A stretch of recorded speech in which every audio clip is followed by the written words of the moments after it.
están? Mi nombre es Carlos Ignacio García y esto es Pequeñas Reflexiones acerca de la Biblia.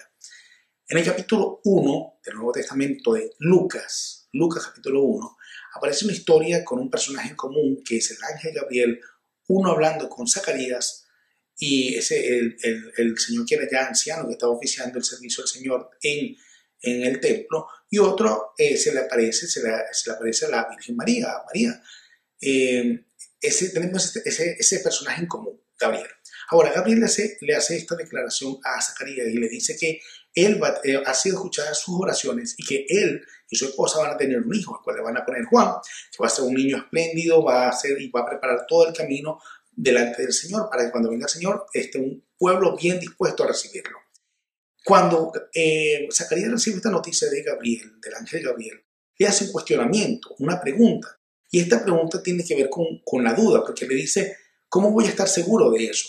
Ante esta pregunta, él dice, ¿cómo voy a estar seguro de eso? Porque ya mi esposa y yo somos viejos, de edad avanzada. Ante esta pregunta, el ángel Gabriel le dice, como no creíste mis palabras, vas a quedarte mudo hasta el cumplimiento de esa palabra. Y después él pudo hablar y todo aquello. Pero la cuestión está en que hubo una especie de consecuencia ante esa pregunta que le hizo Zacarías. Por otra parte, 6 meses después, el mismo ángel Gabriel se le presenta a María, la Virgen que iba a ser esposa de José, descendiente de David. Le dice, María, bendita eres que vas a recibir el favor de Dios. Y cuando María también se sorprende del ángel, de la visita, se preguntaba qué significaba ese saludo, le hace una pregunta también al ángel. Le dice, ¿y cómo va a suceder esto? Porque soy virgen. Fíjense que existen 2 preguntas similares. María también le hace la pregunta parecida a la que le hace Gabriel. Quizás yo hubiese sido el ángel Gabriel y como me hace una pregunta también la dejo muda, pero también le dejo sin ver un ojo, por ejemplo. No es así. Pero existe una misma pregunta o una similar pregunta, pero hay una diferencia muy, muy grande. Y es que ella le hace la pregunta, ¿cómo va a suceder esto? Y es donde está la clave de todo lo que te quiero decir el día de hoy. Zacarías pregunta, ¿cómo voy a estar seguro de esto? Y ahí pone una duda con relación a la palabra que Dios le está comentando. Le dice, ¿cómo voy a estar seguro de eso? María, sin embargo, le dice, ¿cómo va a suceder? ¿Cómo va a suceder? Sencillamente está en curiosidad de cómo va a acontecer, pero ya es un hecho. ¿Cómo va a ser? Es otra pregunta. Pudieron haber sido otras respuestas también de si Dios hubiese tenido ese plan, pero el ángel le da la respuesta de que el Espíritu Santo va a reposar sobre ella y van a ser un hijo, todo lo que ya seguramente ya sabemos. Si no lo sabes, lo puedes leer en el capítulo 1 de Lucas, es el capítulo 1 de Lucas y lo puedes leer toda esta historia. Ahora, lo interesante de esto es que tenemos a una persona que era de edad avanzada, que se supone que era